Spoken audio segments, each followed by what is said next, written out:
Hello, everyone, and welcome to Healthier Home Live. I'm Jen, and every week I am here with Ken from Healthier Home Products to give us tips on how to make our life a little bit happier and a little bit healthier. So, Ken, how are you doing this week? I'm doing wonderful. Just I've absolutely missed you. wonderful. We've been away. We've been away. Where were we The away? whole holiday. Well, I mean, I guess we had one show last week, but I don't know. I Yeah, guess I still haven't gotten back up to, my fill of Ken. So lucky you. it takes a little while to get back in the groove of life. I mean, when I used to, my first job out of school, I worked for a company that was agriculture and construction, big company. And they used to just shut down from like pre-Christmas to New Year's. So it was really tough having those 2 weeks off and coming back and actually being expected to work again. Yeah, you kind of get used to being kind of a little bit relaxed and Yeah. quiet. Well, you get into bad habits, unfortunately. Oh, it's the truth. And today we are going to be talking about kind of one of those bad habits we can get into, I guess, is getting bad sleep and being kind of okay with it. So so Ken's going to help us talk about that today, right, Ken? Absolutely. And it's actually near and dear to my heart because this is one of those things for me as a single father. I watched my son go through this when he was a young student. He was about, we'll call it 5 to 8 around there.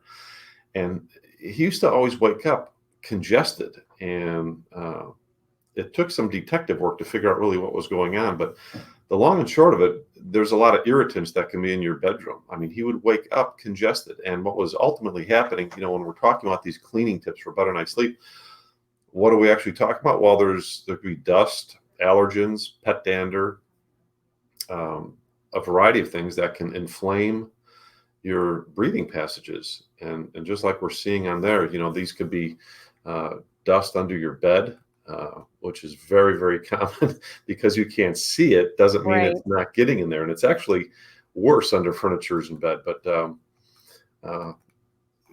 it could be dust on baseboards, dust on walls. And like we're seeing on that dust that's written in at furniture. And this is very common in my house too. I mean, I've got cherry bedroom furniture and it's stained cherry. And it's just like a neon sign when dust is on it saying, dust me, because it just stands out like it's very pronounced when it's on that surface. It's almost like a good thing that it's so pronounced, right? Because then There it is like, an argument to that. You're yeah, right. then it makes you clean it. Cause like mine is like a lighter color wood. You don't see it as much. And I think that I am tempted to not notice the dust. That's just kind of what I'm talking about. If you look underneath your bed, that's a scary thing. You got to Yeah. be real brave to get on your hands and knees and look You have under to your get the bed. hazmat And suit. Right, Corey's got the ultimate thing like the counter. Put a flashlight. If you turn the lights off, put a flashlight underneath your bed, you'll probably be horrified to see how much dust is underneath there. So those are real world things that start to affect. Like I say, they'll as you're trying to breathe at night, and your bedroom, it's a sanctuary of all these great things. I just dream of jelly rolls and donuts and all these wonderful things. If I wake up feeling like I didn't get a good night's sleep, I feel ripped off, and I know whose fault it is. It's usually me because I probably didn't put my CPAP on. Yeah. Oh my goodness. That's a whole nother show. That is a whole other show, but we can talk a little bit about that. I'm a big advocate for it. I mean, I would share with anybody how important it is to wear that. If you're snoring, that's a big issue. Yeah, I'm a snorer from time to time. Corey has to push me over onto my side if I'm snoring, and I know we've talked actually about going to see like if I do have sleep apnea, although mine's not super severe, I don't think. But like, what made you go? It's actually horrifying when I put all the pieces together. I was told, quite often if I was snoring that I wouldn't breathe for periods. Yeah. And so I figured, what the heck, I'm going to go in. I talked to my doctor, went in for a sleep study, and it's pretty cheap, to do that. And they put all these wires on you and all these connection points on your breathing and your heart and all this stuff. And I was having like 70 sleep episodes per hour. And, 5 or 10 is like enough to be concerned about it. And ultimately what's happening is you're never going into REM sleep. You're never getting restorative sleep. And as a consequence, you're waking up tired, fatigued, And that's ultimately what I was getting back to what my son, that's what I was figured out with him. He wasn't getting a good night's sleep. And here I am, shoveling him off to school, saying, do good in school, but he's tired. So, but these are all the causes that we're talking about on this. And now we're getting into the one that's really kind of scary in this next picture, because, what's lurking in your mattress, as I like to point out. I don't even want to know. Yeah, you don't want to know is right. And in addition, viruses can be on anything, perspiration, allergens certainly, but your skin is constantly shedding. And when you're in a bed for a third of your life, that's where a third of the skin shedding is going to go. And what is really eating those skin cells are dust mites. And that's what I tell people. They're like, Ken, stop showing me this. I don't want to see these things. I mean, this looks straight out of a horror movie, Ken. Seriously. It is kind of horrifying when you look at that, but it's real world. It's actually what's going on in your bed. So you really want to take care of these things. And that's what we're going to talk about a little bit. All right. So before we can get into that, there's actually some very good reasons to clean your room. I mean, very good. And it's not just because mom or dad said so. Actually, Ken, I don't know if you saw our TikTok this week, but go check it out, because it is literally a mom saying, clean your room. And it's not just cleanliness is next to godliness. There's actually reasons for this. And they come out, and that's the great thing about today. So much information gets shared. But this is a study by the National Sleep Foundation. And this is one of those good reasons. Just by washing your bedding and sheets regularly, and there's a second part to this, 19% of the people sleep better. Now, the second part of that is, if you're going to wash your sheets, that means you're really going to make your bed really well. And nobody makes a bed better than my son. My son really, you talk about the military bed sheets, you can bounce a quarter off that. He's got those suckers tucked in really well. And I just love sleeping on a bed that the sheets have been washed and the bed's made. I just sleep better. I feel like I'm all snug in there, and it feels good. But the study proves it out. 20% of people sleep better just with washed sheets. That's it. I believe it. I mean, there's nothing, it's like this nice crisp feeling, like to get into a clean bed. It feels nice. It really is. I mean, if I can't, it's to the point now that I can't even go to sleep in a bed that it's not just made. It's got to be made, then I hop in and I go to bed. So I might as well do it in the morning. That's how I get it knocked out. Yeah. So secondly, another good reason here is, if you have a clean room, the studies show you're less likely to be stressed by the clutter that might be in your room. So it's just an unconscious thing. You'll wind up having clearer thoughts, and that leads to better sleep. You're not feeling, that term is very important, stress. Stress is a huge killer of good sleep. I believe it. I mean, I feel like when my room is chaos, and it usually is, frankly, if I'm being honest, with 3 kids running around, getting laundry done alone is hard. And so you have these piles of clothes everywhere, even if the place is clean. Right. Sometimes it's kind of a disaster, and it is stressful. It's like a reminder of everything you have to do. What you haven't got done. You're right. Yes, and that's what's playing in the back of your mind. Yeah. And so the opposite, the flip side of that's important too, because a clean room helps you start the morning peacefully. And it's the same token. If you wake up to, we've all been there. You might have, like, a good thing is Christmas time, because you wind up Christmas wrapping, and oftentimes it's in the parents' bedroom when you've got stuff all over the place. And it just makes it difficult to find what you're looking for and get off the day on the right foot. So again, just having a clean room helps with that morning routine as well. For sure. Absolutely. So, and the last piece of that is better sleep improves air quality. And this is really what I figured out with my son, because all of those irritants that were in his room, they cause those irritations to the breathing passages, and that causes difficult sleep. And with difficult sleep, it causes congestion. You're getting poor breathing. You could wake up with headaches, which is a very real thing, and fatigue. So none of those things are good. So those are good reasons to keep that area clean, that wonderful place we call a bedroom. And now, Ken, listen, you've said this before, and I was like, really? Do you really do this? Do you really vacuum your mattress? I absolutely do. Just like, because what's on there, and I'll give you a freak out test. Okay. When I wash my sheets, which I just did this weekend, I some people say do it every week. I do it every other week. But when you take those off, take a tennis racket or something and whack your mattress, and you're going to see dust fly up all over the place. So that should tell you what's in there. There's a lot of these studies that say your mattress increases in poundage to a surprising amount within 10 years, and there, dust mites and all that stuff that's there. So it's very real that stuff is in your bed. So when I take the sheets off and strip those off, get those washed, first thing I do is vacuum the mattress. And again, I've got one of the clear canisters. I can see what goes in there. And it's surprising. Now, if you skip Beth, our producer, says you're giving her nightmares. I don't mean to do that, but these are actually helpful tips. If you haven't done it in a long time, or if you've never done it, do it, and you'll see how much dust is in that vacuum. Oh, it's happening. I'm going to take pictures. That's ultimately what you're breathing. Then there's a secondary step that we're coming out with something new. I just want to give a little tease here. It's an organic bedding treatment just for this purpose. It'll get rid of those dust mites. I can't wait. Healthier Home is going to come out with a new product. New product. It's all cool. Oh my gosh. All right. I've been playing with it for a long time. It's very cool. I love it. Oh my gosh. That's So, awesome. why is there so much dust in my room? Why? Well, Bob Vila, who was This Old House, he's got all the answers. He had these 8 bullet points because this is a very popular thing in housing. After you redo your home, I guess, or redo your kitchen, people talk about the minutia. But he was talking about, why is all this dust in my room? And the first thing is, we'll say lower cost or dirty HVAC filters. When you've got a furnace, there's a filter that sits in there. And there's a reason that some of them cost more. They've got what's called a MERV rating.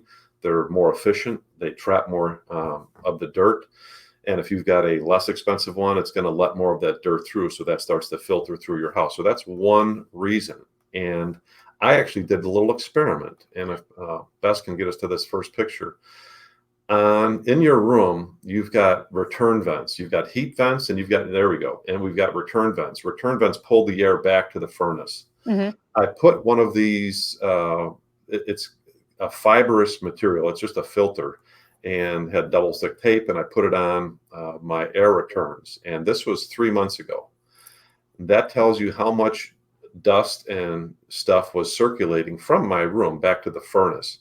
So if I'm seeing this much dirt on the air return, I know it's time to replace not only that, but also my furnace vent as well. So that's one of those first spots where all that dust and dirt comes from.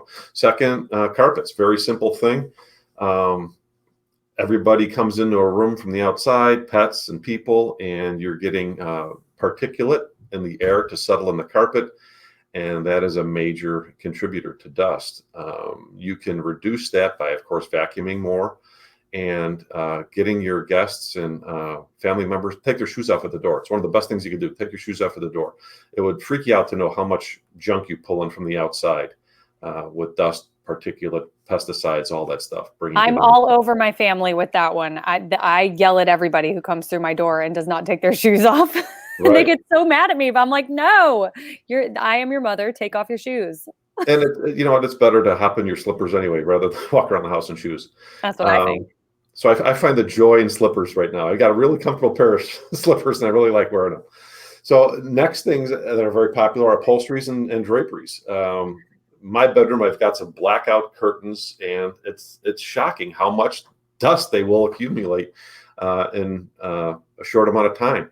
And rather than dry clean, there's a very simple tip. You could hand wash in a gentle detergent your